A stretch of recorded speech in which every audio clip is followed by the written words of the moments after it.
Hola, bienvenidos y bienvenidas a su programa Tus Derechos. El día de hoy vamos a platicar sobre la discriminación contra las personas trans. Este es un programa que se transmite, como saben, los viernes a las 9 de la mañana y recordarles que es un espacio destinado a la difusión de la cultura de los derechos humanos. Tengo el gusto de presentar para platicar sobre este tema a Siobhan Fenella Guerrero McManus, investigadora titular en el Centro de Investigaciones Interdisciplinarias en Ciencias y Humanidades de la UNAM, y asimismo es parte del Consejo Consultivo Honorario de la Rectoría General de la UAM e integrante del comité editorial de la revista Debate Feminista. Bienvenida, Siobhan. Gracias por invitarme y pues un placer. El gusto es nuestro. Jessica, en segundo lugar, presento a Jessica Marajane Durán Franco, es fundadora y coordinadora del colectivo Red de Juventudes Trans, donde proporciona asistencia jurídica y legal en temas de diversidad sexual. Ha dedicado su vida a promover y proteger los derechos humanos de las personas LGBTQ+. Bienvenida, Jessica. Muchas gracias por la invitación. Es un placer compartir aquí con mis colegas, con ustedes. Gracias. Igualmente. Y finalmente presento a Pablo Francisco Muñoz Díaz, secretario de Estudio y Cuenta en la ponencia del ministro Juan Luis González Alcántara Carrancá en la Suprema Corte de Justicia de la Nación, quien además es profesor de la materia de Ética y Argumentación Jurídica en la Escuela Libre de Derecho. Bienvenido, Pablo. Muchas gracias por la invitación. Saludos. Un gusto que estés por acá. Bueno, como saben, el primer bloque está destinado a hacer una introducción general al tema, poner sobre la mesa las nociones básicas y la problemática en términos generales de lo que estamos hablando.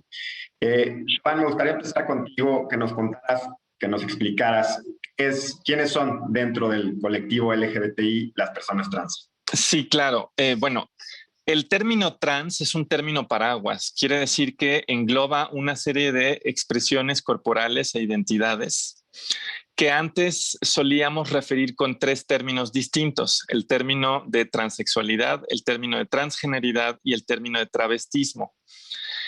Todavía en algunos contextos hacemos uso de las tres T's, a pesar de que es un término paraguas, el término trans.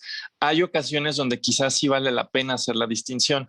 De manera sucinta, cuando hablamos de personas travestis, simplemente estamos refiriéndonos a la expresión de género, es decir, a las vestimentas, por ejemplo, que tiene una persona, y las personas travestis lo pueden hacer por distintas razones. Pueden ser por cuestiones como históricamente se dio con el travestismo femenino, que muchas mujeres se travestían para, por ejemplo, tener un mejor trabajo, para, por ejemplo, no casarse, no tener que ser monjas, pero también lo pueden hacer por cuestiones laborales o de ocupación, como pasa ahora en algunos travestismos de entretenimiento.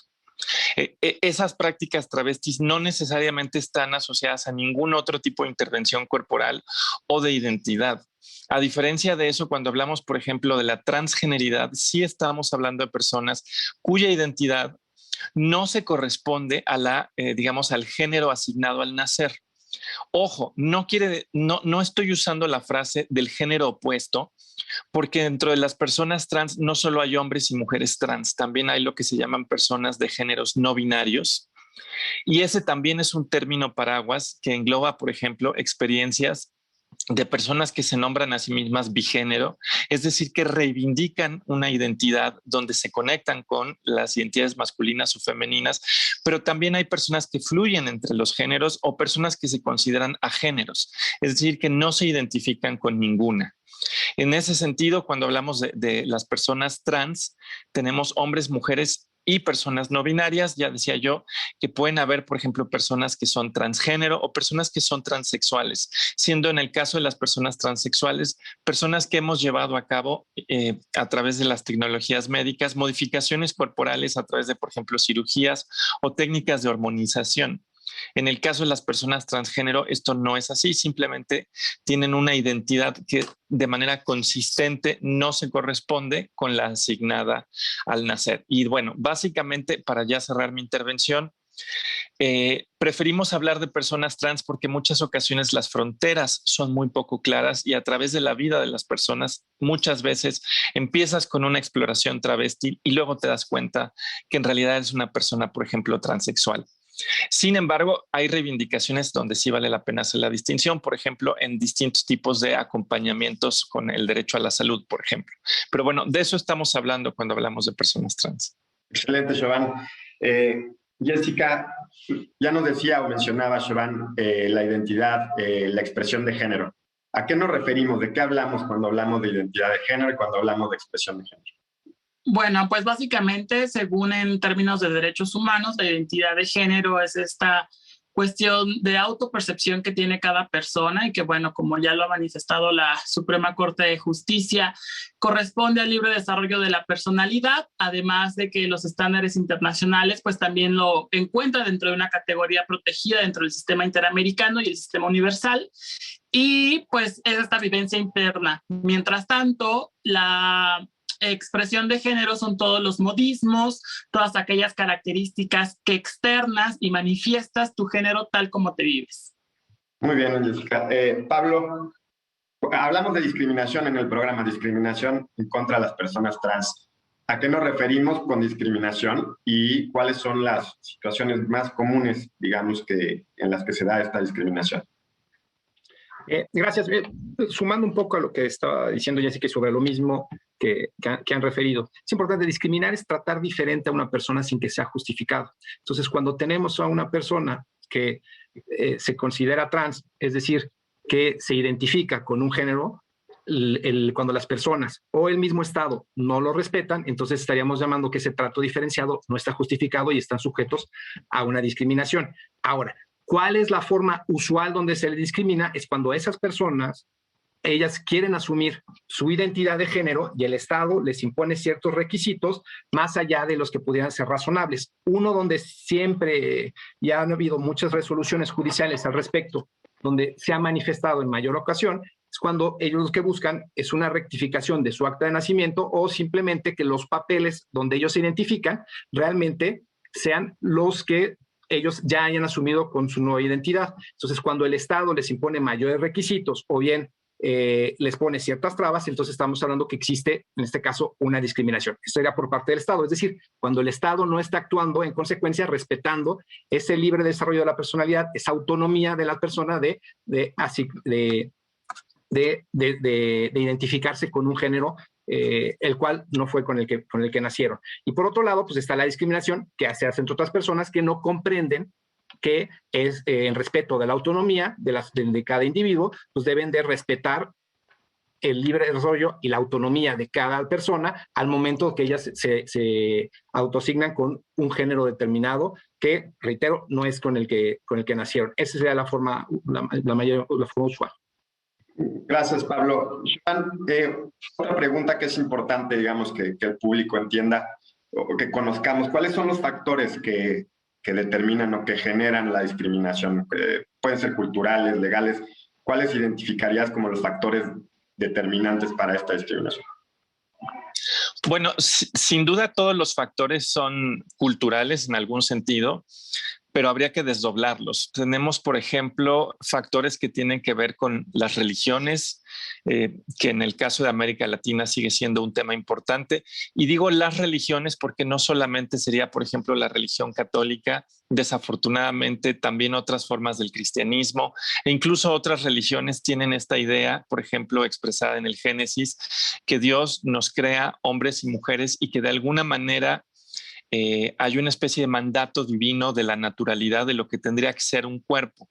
Y ahí hay una especie de visión que por supuesto es contraria al Estado laico, donde se supone que los cuerpos de alguna manera simplemente pueden existir en dos modalidades y que esto es un mandato divino. Así como existe, por ejemplo, este antecedente religioso, también los hay de términos biológicos o científicos. Desafortunadamente, la historia de las ciencias también es una historia de prejuicios.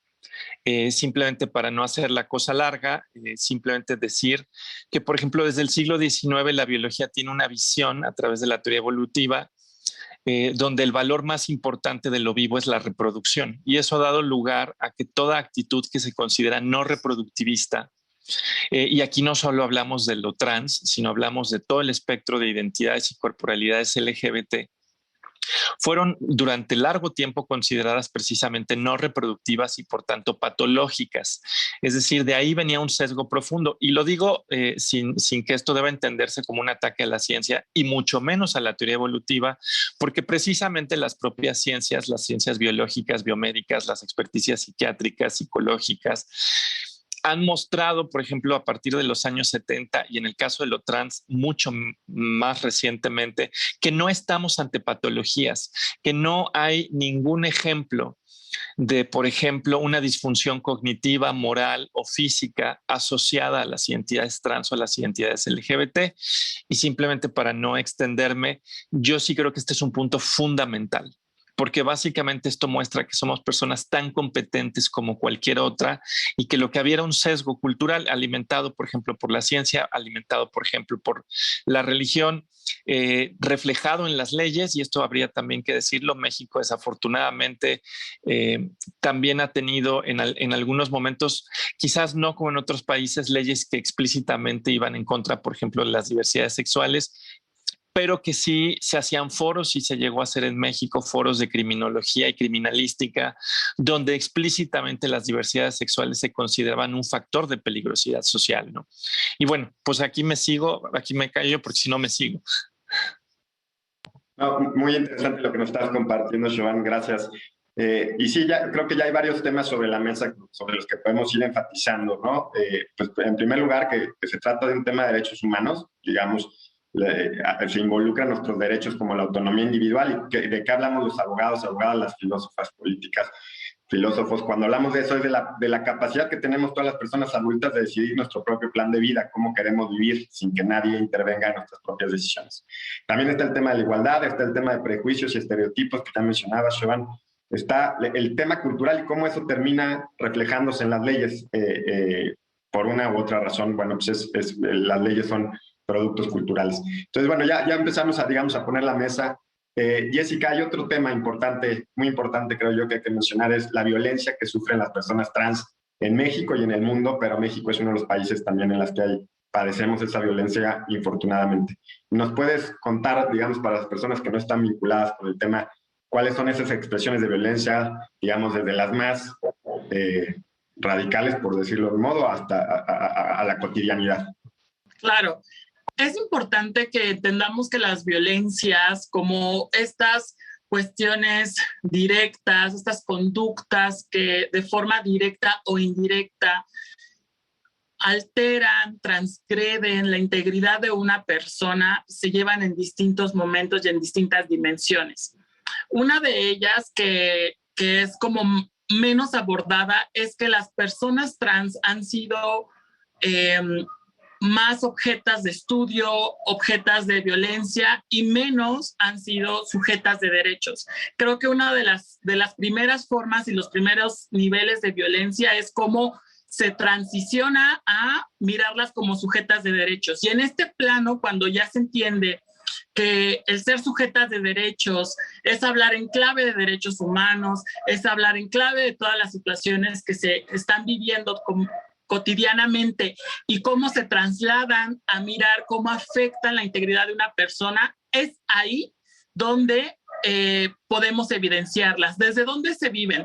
Pues desde la expulsión o exclusión en la familia, desde la falta de políticas en centros escolares, desde la nula atención integral que se viven dentro de los hospitales, desde las pocas alternativas laborales que se viven, hasta incluso la disputa que se vive cuando algo tan íntimo como ir al baño se convierte en un asunto público. Entonces, todas estas situaciones en las cuales comienza a existir esta diferenciación a partir de qué cuerpos pueden habitar ciertos espacios y cuáles no, es como las vivimos. Una de las estadísticas que me sorprende más es que la Comisión Nacional de Derechos Humanos y el Consejo Nacional para Prevenir la Discriminación, CONAPRED, hicieron una encuesta, que es la encuesta ENDOCIG, donde a determinada parte de la población en México que se adscribe como LGBTI, le preguntaron, ¿dónde es donde vives más violencia? Bueno, los resultados fueron impresionantes. Uno de ellos es que mientras más se manifiesta a temprana edad la identidad o la orientación se manifiestan más agresiones, y particularmente los índices siempre van que aunque en menor proporción las personas trans estamos en esa encuesta, por ejemplo, somos las que más experimentamos violencia, ¿no? En la escuela, en los baños, en el servicio médico, incluso con detenciones arbitrarias. Y algo que no es casualidad y que es preocupante también es que los hombres trans, que también existen, porque no solamente existimos las mujeres trans como Siobhan y yo, y que ya Siobhan nos había hablado de este término paraguas, es que ellos experimentan y manifiestan más intentos de suicidio. Eso es alarmante. Estas violencias, claro que tienen dimensiones, y esta última dimensión más falaz, más profunda y extrema es la de los crímenes de odio. Esto ha sido un pendiente que, como ya lo dicen distintos autores, pues estas cadenas de violencia empiezan a generar todo este seguimiento que se le da a los espacios, y esta manifestación extrema tiene una deuda muy importante porque intervienen distintas cosas. Una de ellas no solamente es la discriminación que se vive en estas cadenas de violencia, sino dos, es la complicidad social, es decir, que existe una complicidad social de no intervenir, una complicidad social donde se permiten estas situaciones, donde hay impunidad entre los delitos, donde solamente existe una manera de abordarlo, que es la manera punitiva y sobre todo en consecuencia a los crímenes y no desde la prevención, por ejemplo. Y sobre todo, la tercera es que deja un mensaje en la población trans. Deja un mensaje de la población trans de que son cuerpos que no merecen habitar el espacio, que no merecen habitar el territorio, y sobre todo que son cuerpos que merecen que sean objeto de violencia y que esta violencia sea justificada. La situación aquí de hablar de violencia, pues es desde que yo, cuando manifiesto que es una mujer trans, digo el trans y no hablo de las personas trans, ¿no? La violencia no solamente es el tema de los pronombres, sino que va en escala, ¿no? Desde que empiezo a verlas como personas sospechosas, poco auténticas, desde personas que me están engañando y tienen algo que declarar, ¿no? Que tienen que rendir cuentas. Y esto lo explico justo en una de tantas reflexiones que hago sobre cómo la disputa incluso está dentro de qué sujetos son certeros, ¿no? A las personas trans se les ha despojado de certeza, de ser y vivirse de forma auténtica, y se les ha orillado a esta situación tan violenta de ser sujetos no reconocidos en el derecho y sobre todo objeto más bien de violencia, de estudio y de silencio. Gracias, Jessica. Creo que pues tenemos muchos temas todavía por conversar. Es momento de hacer una primera pausa. Les recuerdo a quienes nos ven que estamos platicando sobre la discriminación en contra de las personas trans, y mándenme sus comentarios a mi cuenta de Twitter rniembro1 o a la cuenta de Twitter de Justicia TV. Ya regresamos.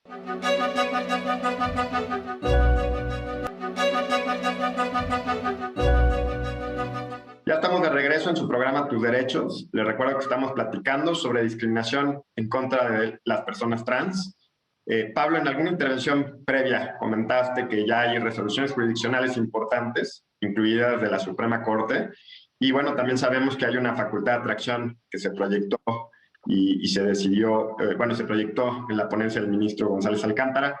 Digamos que nos dice cuál es la agenda pendiente todavía en este tema que está por resolverse en la Suprema Corte. ¿Qué nos puedes contar de eso? Sí, claro. No hay, al contrario de lo que pareciera, no hay una vasta precedentes. Hay 6 precedentes muy importantes de la Suprema Corte de Justicia, pero la mayoría se han abocado a las cuestiones de la adecuación de la documentación sobre la identidad de género. Es decir, fue un avance jurisprudencial donde se fue determinando cuáles eran los requisitos que se tenían que tener o cuáles se podían pedir para poder hacer la identidad de género. Obviamente, hay análisis muy importantes porque ya la Suprema Corte de Justicia empieza a definir por qué es un trato desigual, sobre todo por qué y a qué se corresponde con la entidad, con las cuestiones de identidad de género, por qué no es lo mismo que el sexo legal al sexo con el que se identifica una persona, y todo eso fue para tratar de abordar los asuntos. Los asuntos fundamentalmente versaron en puntos muy sencillos. Es decir, cuando se tiene que hacer en las actas de nacimiento, se tiene que cambiar por completo o se tiene que hacer una anotación marginal. ¿Cuál es el procedimiento para ello? Ya la Suprema Corte de Justicia fue modulando y estableciendo, bueno, caso por caso, pero estableciendo de que tiene que haber toda una nueva identidad, si bien una anotación que tiene que tener un cierto deber de privacidad para tratar de salvaguardar, en este caso, la identidad con la que la nueva está sosteniendo la persona que lo solicita.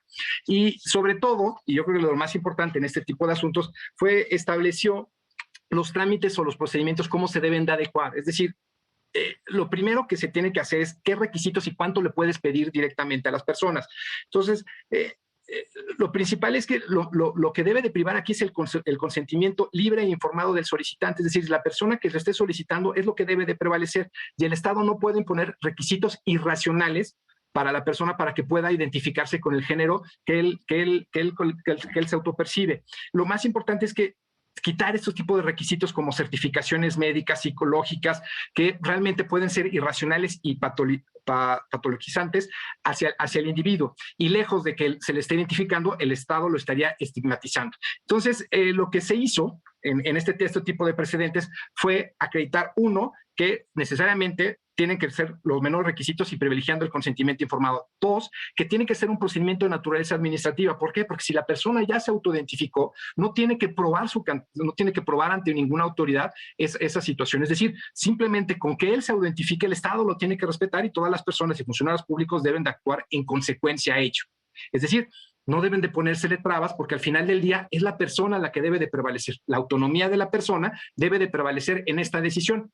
Y respecto a la agenda pendiente, obviamente si hay la CEFA que comentaste es un asunto muy, muy, muy interesante, donde es un asunto de baños públicos, y qué es lo que realmente le faltaría en este caso llegar a la Suprema Corte de Justicia. Nada más es una cepa, es decir, se notan los puntos de interés que pueden denotarse sobre el asunto de fondo cuando en su momento se vaya a revisar. Lo que se dice en la cefa son puntos muy interesantes, es decir, la asignación de los baños, es decir, si la asignación de un género en los baños puede ser discriminatorio, es decir, necesariamente que puedas o que tengas que focalizar a una persona a un determinado baño, lo puede discriminar o no lo puede discriminar. Si tienen que existir otro tipo de baños o tiene que haber un tipo de baños neutros. Y yo creo que lo más importante es aquí, si realmente el Estado tiene que actuar en consecuencia para establecer requisitos en las construcciones para permitir de que existan unos baños que no impliquen una discriminación para las personas que tengan que acudir ahí. Como Jessica en su anterior participación lo mencionó, pues cuando una persona quiera ir al baño, ¿no? Una persona que se identifique con género, nadie le tendría que estar diciendo acredítame ese género para que puedas entrar a un baño. Y ese es uno de los puntos relevantes que la CEFA que en su momento quiso abordar, que considera que en un proyecto de fondo podría llegarse. Ahora, es importante aclarar esto. No necesariamente los puntos que vengan, que se hicieron sobre esa facultad de atracción tengan que prevalecer en el proyecto final. Lo importante o destacar aquí es que ya hubo un interés por parte, en este caso, de la primera sala, de empezar a conocer este tipo de asuntos y ponerlos en esta agenda para que sean dispuestos en discusión pública.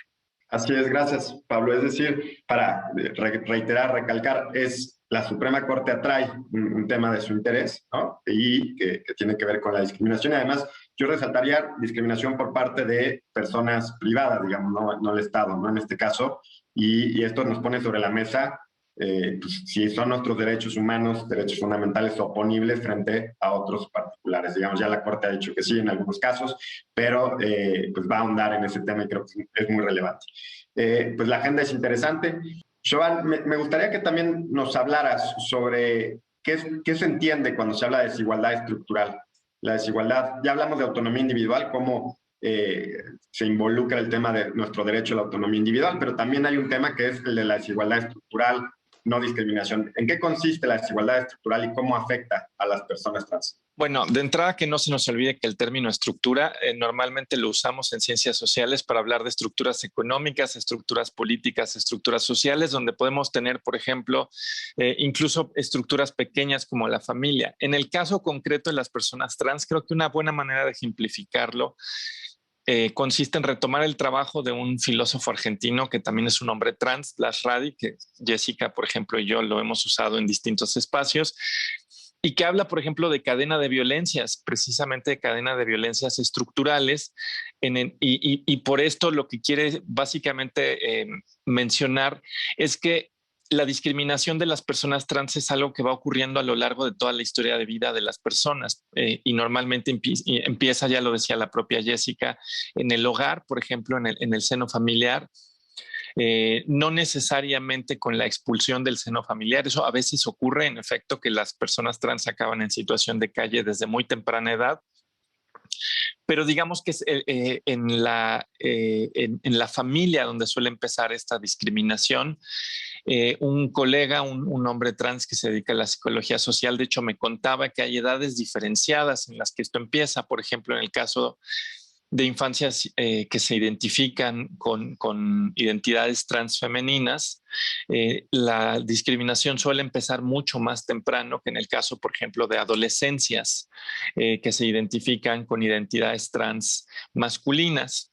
Es decir, hay una mayor permisividad a que personas que fueron asignadas como niñas al nacer tengan una infancia, digamos, con una manera de vivir su infancia que no es hegemónica, que no es lo más común, pero hay muchísima más vigilancia de personas que fuimos asignadas varones al nacer, ¿no? Entonces, en la familia empieza la discriminación, continúa desde luego en otro tipo de espacios como la escuela, con los espacios laborales, los propios espacios públicos, los espacios de participación política. Y lo que vemos es que estas cadenas de violencias precisamente son cadenas porque vas perdiendo la facultad de ejercer los derechos humanos de manera, digamos, eficiente, precisamente porque vas perdiendo, por ejemplo, un capital cultural importante que te permitiría identificar cuáles son tus derechos, cuáles son las instituciones que los salvaguardan. De la misma manera, te vas rodeando de un estigma, que también esto también es una dinámica estructural. Desafortunadamente las personas tienen una serie de prejuicios muy distribuidos que vienen, ya lo decía yo en mi intervención anterior, de distintos lugares. A veces son de índole religioso, a veces son prejuicios de carácter patologizante. Y eso corroe de alguna manera el capital simbólico de una persona, por ejemplo, y eso puede ser un obstáculo para estudiar, para conseguir un trabajo. No es infrecuente, por ejemplo, que en los trabajos no te contraten porque consideran que no eres la imagen que quieren tener dentro de su compañía, de lo que quieren proyectar. Y ahí se ve una crisis precisamente de capital simbólico en las personas trans, donde sistemáticamente se nos asocia con la enfermedad, con la delincuencia o con lo abyecto. Y eso también, por supuesto, hace imposible ejercer ciertos derechos. Y finalmente, por supuesto, eso afecta en el capital económico.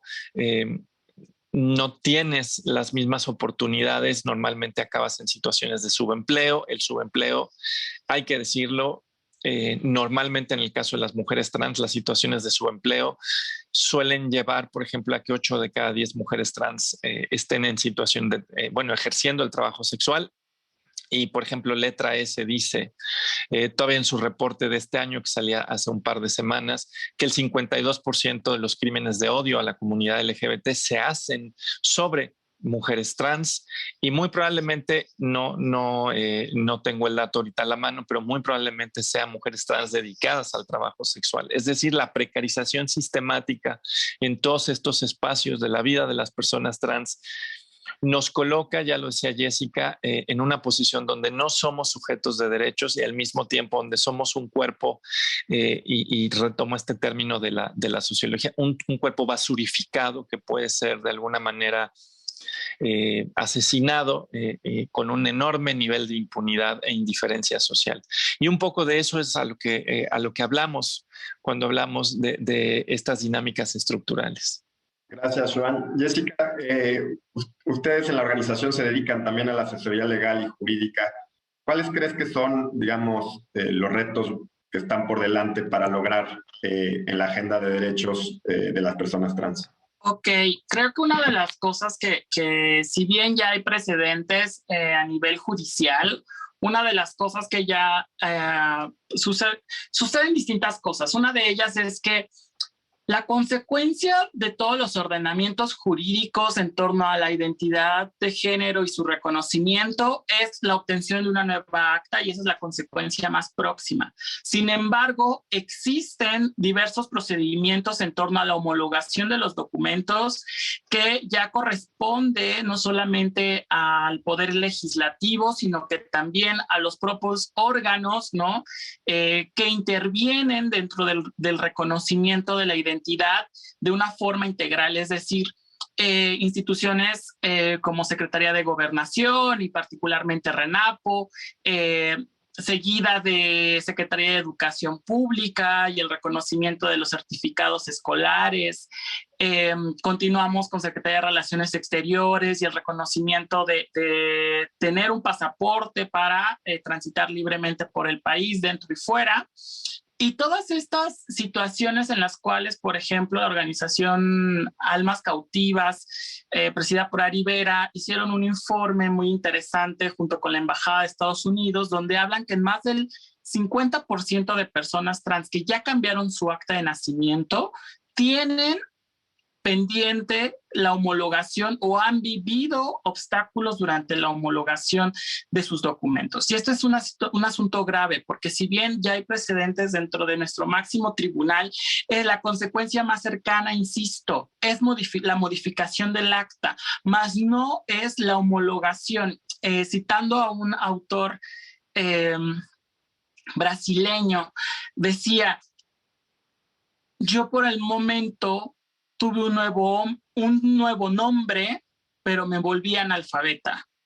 Y es decir, yo en algún momento tengo una nueva acta, pero toda mi trayectoria escolar, pues simplemente no existe aún con ese nombre.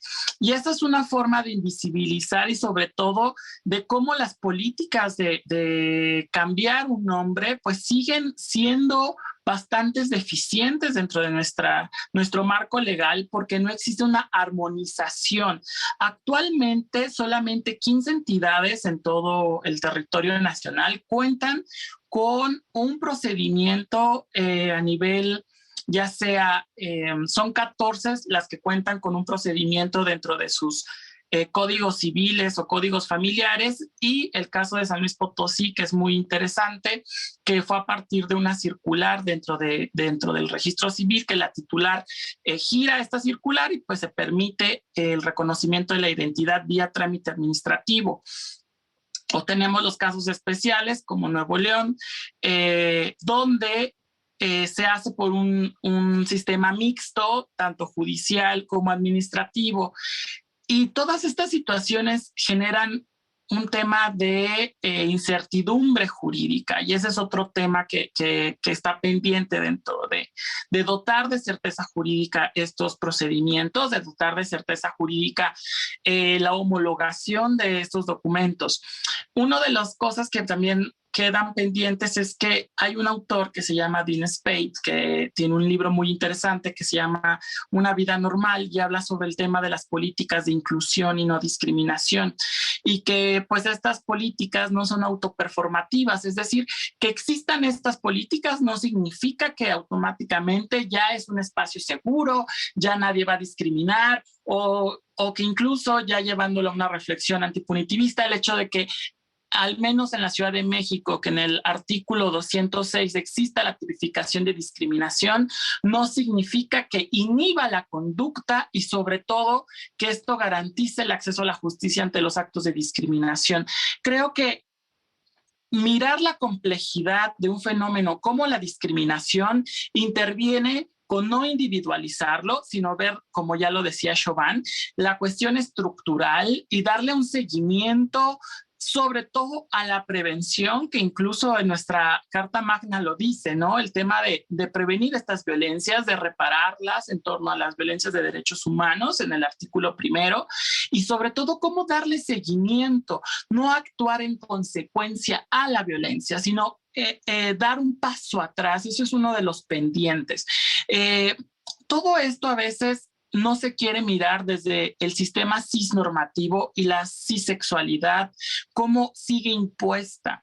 Nuestra ley, nuestros ordenamientos, hay una autora que me encanta, que es Erika López Sánchez, que es catedrática de la Universidad de Guanajuato, dice, si tuviera sexo, género e identidad de género, sería un hombre cisexual este estado. Y si tuviera orientación, sería un hombre heterosexual también. Y sobre todo es ¿por qué? Porque está legislado este sistema para ellos, ellas, bajo esta figura. Si bien ya los estudios feministas, lesbofeministas nos han arrojado que hay una nación heterosexual, pues también los estudios trans nos han arrojado que hay una nación cisexual, que hay una nación donde se les dota, como ya decía Pablo cuando hablaba de la diferenciación y la discriminación, cómo ciertos sujetos tienen que tener más trámites, requisitos adicionales para el cambio de acta. Ahí es donde opera la cisexualidad, el cisexismo. Cómo miramos esta matriz donde solamente ciertos sujetos para acceder a ciertos derechos necesitan. Y eso es, bueno, pues empezar a tener, ahora tenemos, por ejemplo, en distintas otras fases, casos donde personas trans han sido acusadas por Secretaría de Hacienda y Decreto Público sobre duplicidad intencional de su identidad, ¿no? Cuando simplemente no existe el procedimiento aún con toda esta certeza jurídica ante el SAT, por ejemplo. Y estas son situaciones que vamos acompañando y sobre todo que vamos atendiendo y buscando subsanar, ¿no? No solamente en el tema del proyecto de vida de una persona trans, porque en esto invierte tiempo, invierte esfuerzo, invierte dinero y muchas veces también se vive un rezago por parte de las autoridades sobre la atención. Entonces hay muchos pendientes y sobre todo, pues, yo creo que la corresponsabilidad social, porque cuando dicen los derechos de las personas trans solamente intervienen las personas trans, no, intervenimos todas las personas. Muchas gracias, Jessica. Pues sí, efectivamente, ya mencionaste además la Constitución, enfatizar, digamos, que estos son derechos humanos previstos tanto en la Constitución como en tratados internacionales. Digamos, no son concesiones graciosas o de buena voluntad, sino que son derechos como de las cuales somos titulares todas las personas. Es el momento de hacer un segundo break. Ya regresamos, estamos platicando sobre la discriminación en contra de personas trans en su programa Tus Derechos.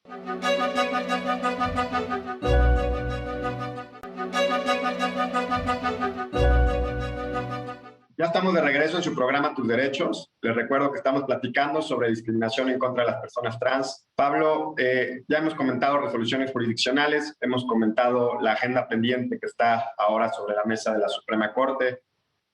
También me gustaría preguntarte, cuando hablamos de categorías sospechosas, de la identidad de género como una categoría sospechosa, de la orientación sexual como una categoría sospechosa, por ejemplo, cuando se hacen distinciones en leyes o en políticas públicas en una identidad o en una orientación, ¿a qué nos referimos y cuáles son las consecuencias para nuestro análisis jurídico de constitucionalidad que estemos hablando de una categoría sospechosa? Sí, gracias, Roberto. Voy a tratar de ser lo menos jurídico posible.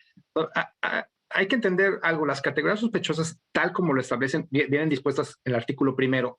¿Y a qué tienden ellas? Es cualquier, vamos a llamarle, una forma que va a estar protegida una categoría, y es lo que busca es tratar de prevenir cualquier forma de discriminación, por llamarlo así, a circunstancias que puede tener el individuo, ya sea por su origen étnico, nacional, el género, la edad, las discapacidades, la condición social, la religión, las preferencias sexuales, el estado civil o cualquier otra que sea en la esfera más íntima del individuo. Para entender un poco, la categoría sospechosa lo que trata de buscar es esta esfera más íntima que va relacionada con la dignidad de la persona, con la dignidad humana, y eso lo podríamos relacionar con la Convención Americana de Derechos Humanos. Ahora, ¿qué implica que sea una categoría sospechosa? Que al momento que estás dentro de esa categoría, lejos, cuando se revisa una norma, una regla que va a poder limitar o modificar tus derechos, puede ser sometida a un escrutinio. Hay dos tipos de escrutinio. Un escrutinio vamos a llamarlo uno débil y uno vamos a llamarlo un estricto. El débil es lo que trata de hacer es que al momento que hablamos de igualdad, pues obviamente hay trato idéntico para personas idénticas, trato diferenciado para personas diferenciadas, pero cuando es una categoría sospechosa, lo que se busca es un análisis completamente estricto para ver la racionalidad de la diferencia que estás haciendo bajo esas personas. Cuando decimos que es estricto, es como si eleváramos un poco el estándar que tiene que seguir directamente el Estado, inclusive algunos particulares, para ver si realmente está justificado esa diferencia de trato que estás haciendo. Ojo, ya la misma Corte Interamericana y la misma Suprema Corte de Justicia han dicho que no todo trato desigual es injustificado y puede ser inconvencional o inconstitucional.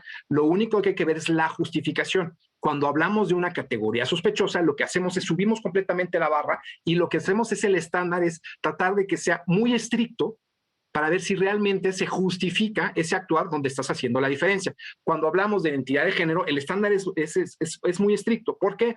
Porque si nosotros partimos de la idea que tenemos que respetar la autodeterminación de las personas de asignarse, ¿no? Con el que se identificarse con un género que no puede ser el mismo con el que fueron registrados o con el que nacieron, entonces ahí es donde nosotros tenemos que respetar esa libre autodeterminación y sobre todo esa autonomía. Por ende, cuando una regla quiera tratar de interferir en ese aspecto o hacer un trato diferente a esas personas porque eligieron de esa manera, pues entonces el estándar tiene que ser completamente estricto. Para cerrar, cuando hablamos de una categoría sospechosa, lo que estamos haciendo es que el Estado tiene que rebasar este estándar y de no hacerlo, todo lo que haga en ese momento va a ser algo sospechoso. Es decir, cualquier norma o regla que vaya atente directamente con estas cuestiones en el caso que nos ocupó hoy, de género, va a ser sospechoso. Lo que tendría que hacer el Estado es superar esa duda de que realmente no está actuando de manera sospechosa. Desgraciadamente, como nos ha dicho y como lo han platicado mis colegas Jessica y Chauvin, el problema es que muchas veces el estándar no se supera ni por el Estado, ni mucho menos por los particulares. Es decir, normalmente esa sospecha realmente se actualiza y sí existe un trato irracional e injustificado, tanto de particulares como del Estado. Muy claro, incluso para los no abogados y no abogadas. Gracias, Pablo. Chauvin, otro tema que es importante cuando se habla de la discriminación en contra de las personas trans son las terapias de conversión. ¿Y en qué consiste esto y por qué son violatorias de derechos humanos?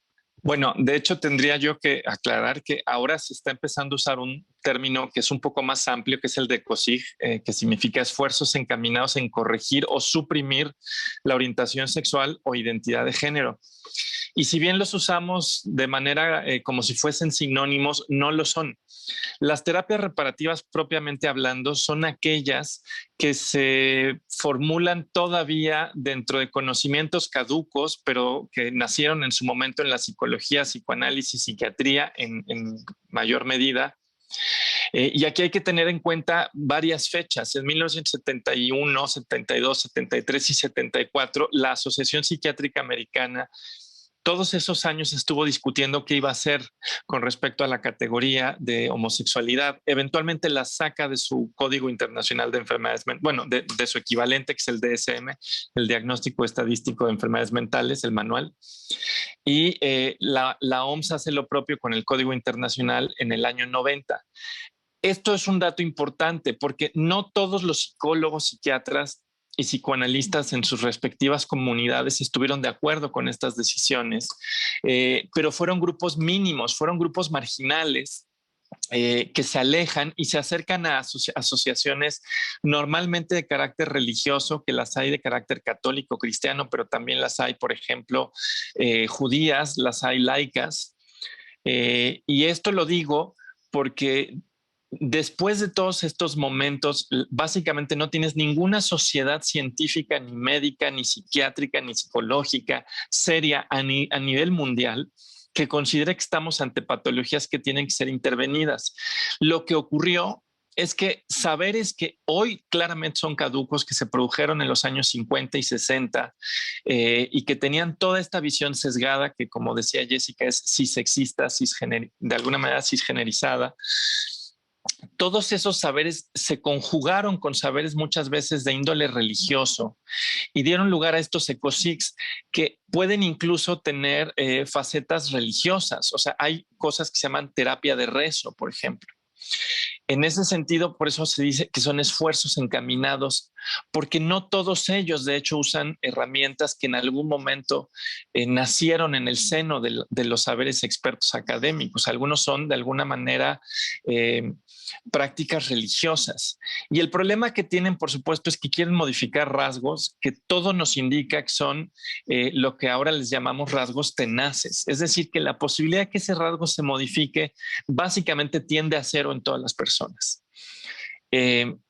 Esto quiere decir que no solo no lo vas a conseguir, sino que probablemente, y eso sí está muy documentado, puedes generar daños psicológicos o incluso físicos profundos en las personas. Y digo incluso físicos porque hay algunas aproximaciones que literalmente son violaciones que se suponen correctivas. Y esto, por ejemplo, le pasa mucho a mujeres lesbianas y hombres trans. Es decir, supone la gente que una persona que se expone al sexo cisgénero heterosexual en ese momento de alguna forma se va a corregir, y esto no pasa. Lo que genera es un enorme daño psicológico y a veces físico, porque a veces se hacen con enorme violencia. Y bueno, básicamente, desafortunadamente muchas se hacen incluso con el aval de las familias, se hacen en algunos casos incluso con algo que en todos los sentidos es un secuestro. O sea, simplemente las familias encierran a sus personas queridas, entre comillas, porque no puedo concebir que le hagas eso a alguien que quieres, incluso por largos periodos, por periodos de hasta 6 meses, una retención totalmente ilegal, ¿no? Entonces, no me extiendo mucho. Estos son los ECOSIG, esfuerzos encaminados en corregir la orientación sexual y la identidad de género. No funcionan, los rasgos no se cambian, lo que sí generas es trastornos psicológicos, depresión, intentos de suicidio, en algunas ocasiones daños físicos a la salud. A veces hay hormonización forzada también, y esto hay que decirlo, no lo hacen a cabo monstruos de la sociedad. Muchas veces los propios pediatras, los propios médicos lo sugieren, y esto a la larga puede tener efectos sobre el cuerpo en términos de salud. Entonces, ¿qué derechos se están violando? Pues están violando una enorme cantidad de derechos, porque esto no se hace con consentimiento, no se hace de manera autónoma. Desde luego, hay privación ilegal de la libertad en muchos casos, medicalización forzada. Bueno, en ese sentido es que son violatorios de los derechos humanos, no de uno, sino de un enorme abanico. Y bueno, pues actualmente solamente están prohibidos en Ciudad de México y en el Estado de México. Gracias, Siobhan. Jessica, ¿nos puedes también contar, antes de pasar a la última ronda de conclusiones, qué es la perspectiva interseccional y por qué es relevante su aplicación para combatir la discriminación contra las personas trans? Claro. La perspectiva de interseccionalidad básicamente es una herramienta analítica para evidenciar todas aquellas características que son, ¿no? Y responden a toda la violencia estructural. Es decir, es esta herramienta que te ayuda a mirar que a una persona no solamente la discriminan, en este caso, por ejemplo, por ser una mujer trans, sino que probablemente te invita a esta herramienta a mirar que la discriminan también por ser morena, por ser joven, o por estar en infancia, o por estar en vejez.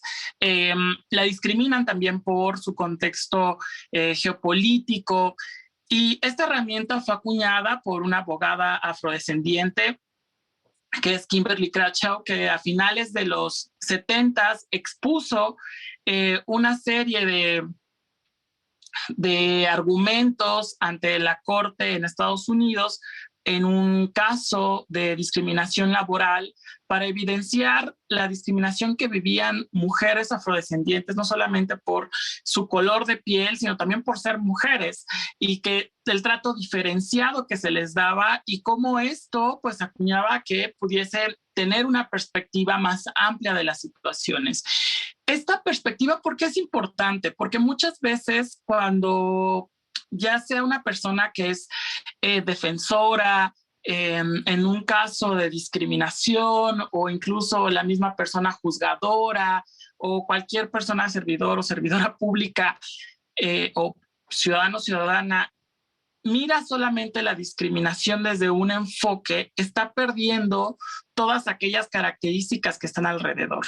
Y esto es importante porque no es casualidad la discriminación, cómo se vive para determinados sujetos. Entonces, ¿para qué nos sirve? No solamente para mirar que hay un cúmulo de discriminaciones, sino es justo para poder analizar, no es una herramienta analítica, justo para poder nombrar, para poder situar, para poder como poner dentro de la mirada analítica que las múltiples discriminaciones generan múltiples consecuencias y también responden a múltiples violencias. Una de las cosas que aquí me llama mucho la atención es que cada vez que hablamos de interseccionalidad, no solamente hay que hablar de el cúmulo de cómo la persona las va pasando mal, sino más bien qué es lo que a esa persona la hace pasarla mal en los espacios donde enfrenta discriminación. Pocas veces nos damos la tarea de mirar no solamente la discriminación como un panorama de la persona discriminada, también hay que voltear a cuál es el agente de discriminación, y el enfoque de interseccionalidad te da esa herramienta. ¿A qué matriz responde? A la matriz heterosexual, cisexista, racista, colonial.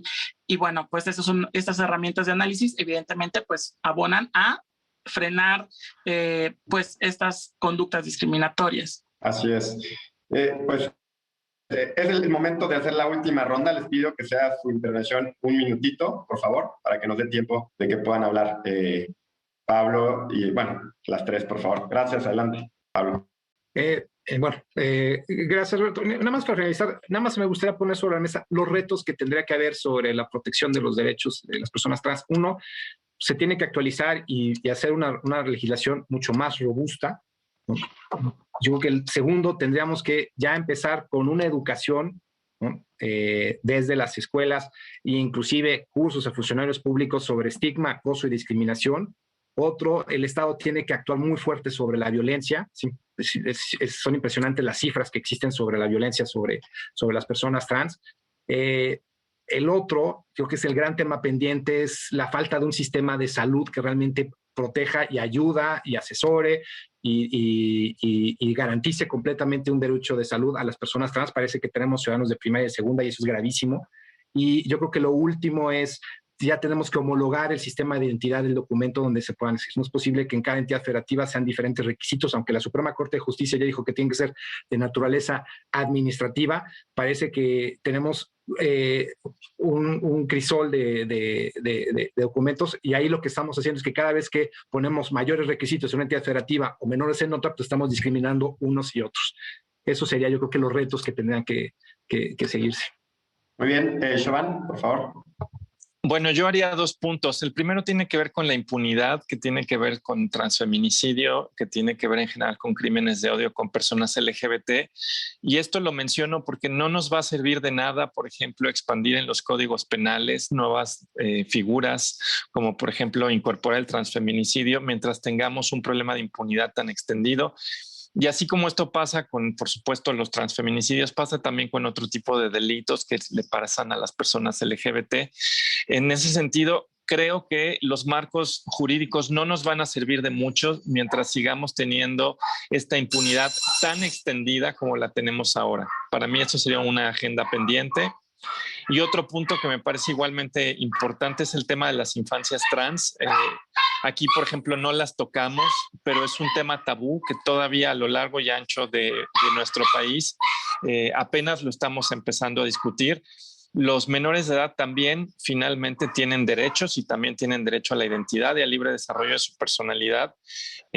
Y por supuesto, los padres no pueden contravenir ese derecho. El interés superior del menor impide que ellos puedan incluso escudarse en el hecho que son los padres para precisamente tratar de medicalizar a sus hijos. Yo creo que ese es otro tema pendiente. Te agradezco que lo hayas mencionado, Siobhan, porque estaba entre las preguntas, pero bueno, no nos dio tiempo. Jessica, para terminar, por favor. Las cifras que a nivel regional nos arroja la Comisión Interamericana de Derechos Humanos es que la expectativa de las personas trans es de 30 a 35 años. Sin embargo, es un asunto de corresponsabilidad social atender esta cifra en intervención con las autoridades. Una de las formas más particulares es que no veamos a las personas trans desde las cifras, ¿no? Ya lo decía Siobhan, el tema de apostar porque les demos autonomía desde la infancia, apostar desde que empecemos a restaurar y reparar todas las violencias históricamente enfrentadas y reconocer la diversidad que ha existido en nuestro país. Una de las cosas que más hago énfasis es apostar por el proyecto de vida de una persona trans y sobre todo devolverle la certeza de habitar el mundo. Es una de las cosas que tiene pendiente este país, no solamente a nivel jurídico, sino a nivel simbólico, social, cultural, político.